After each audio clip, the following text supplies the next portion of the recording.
That snow is coming off fast. Making the river come up too.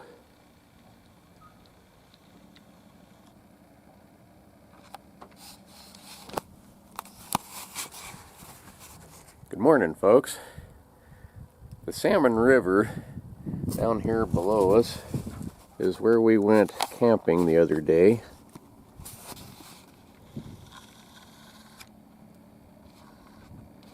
Can't tell, this camera, I need to probably give up on it. It's not wanting to focus right anymore.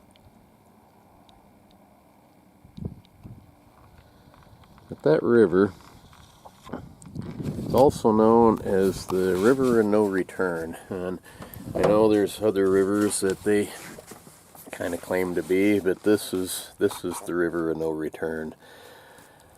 And I heard a couple of different versions on why they call it that.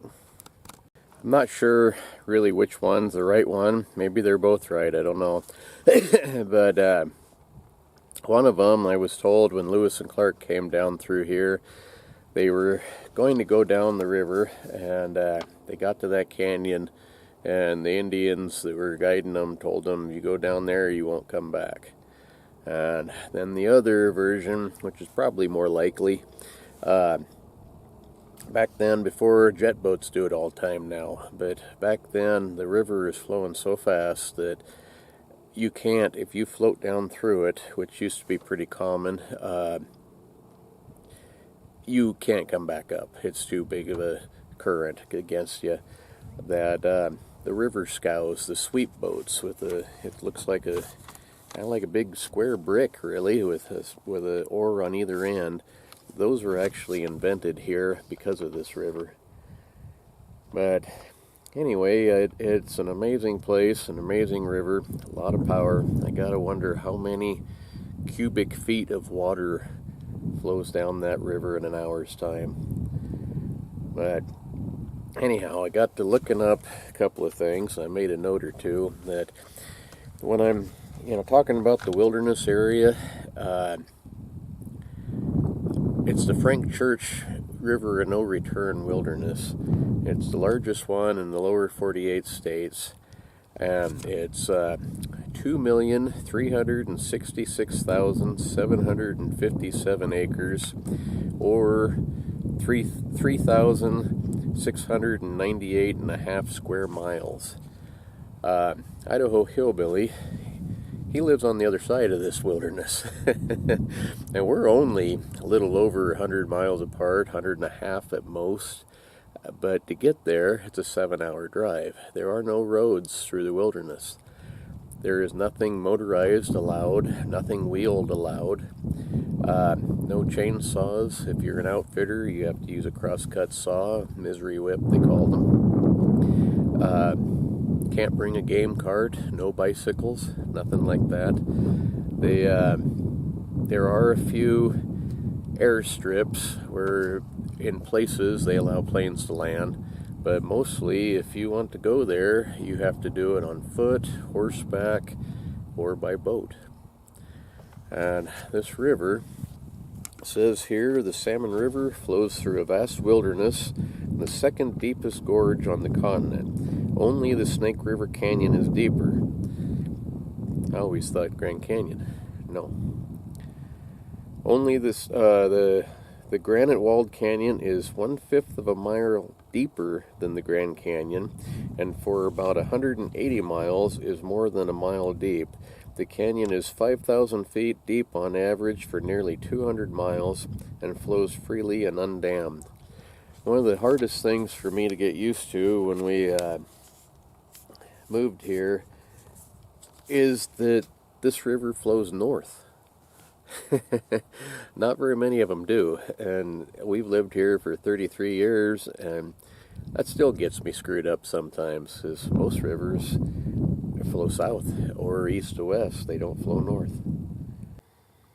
Because there are no roads through it, the Frank Church River of No Return Wilderness is the most wild and remote area left in the United States outside of Alaska.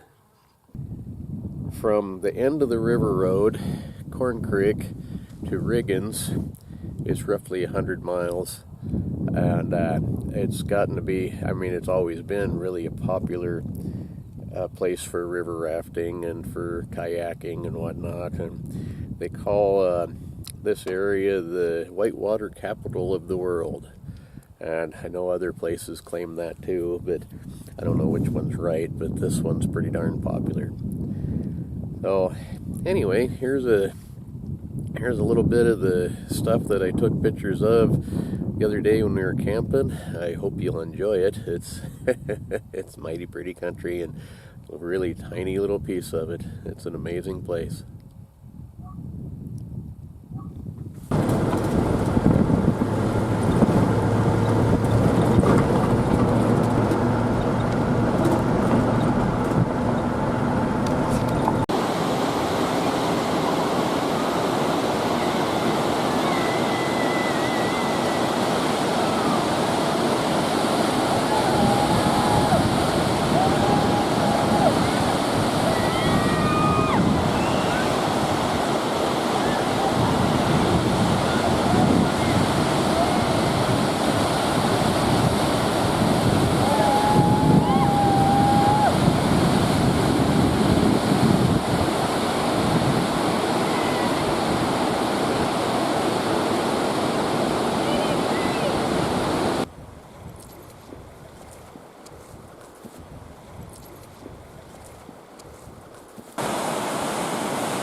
All of this stuff here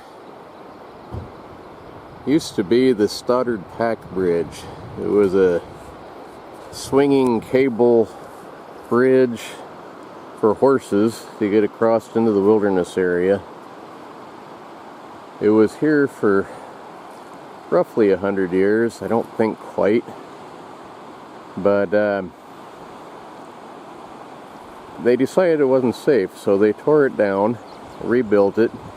The trail across the way zigzags up like that, and then back up like that, back up like that, all the way on up and over the top.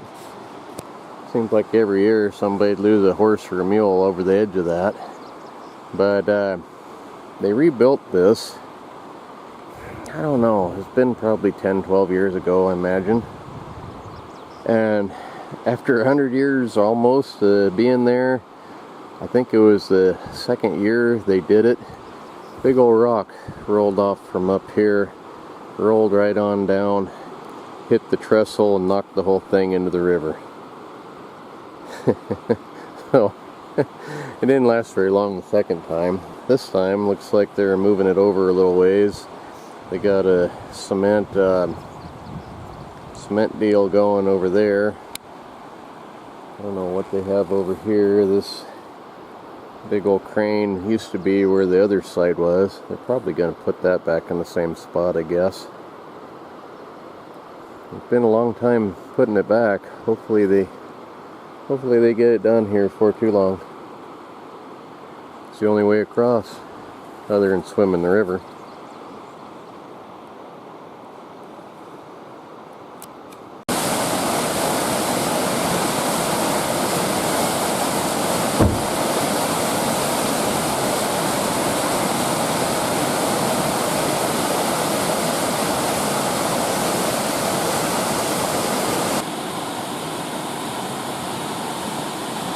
Over there in the rocks is part of an old water flume, or maybe a sluice box. Long tom, they would have called those long ones.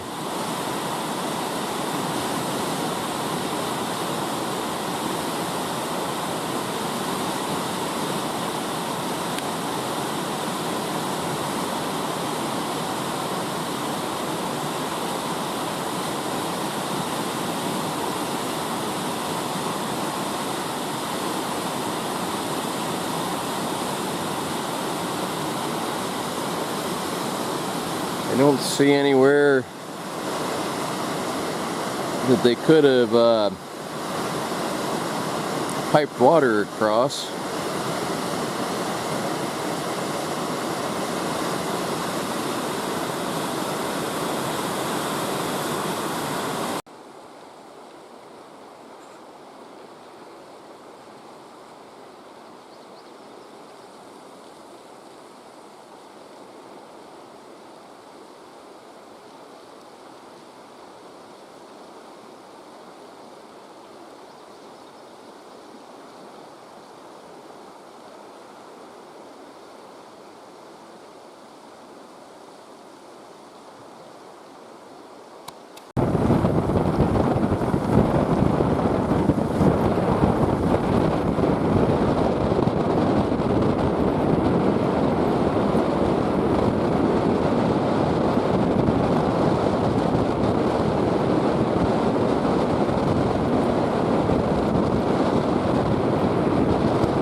Well, this is Corn Creek, the end of the river road.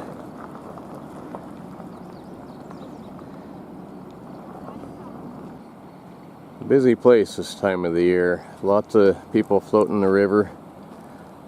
I don't know, I'll have to look and see how far it is from here until you come out on the other side of the wilderness.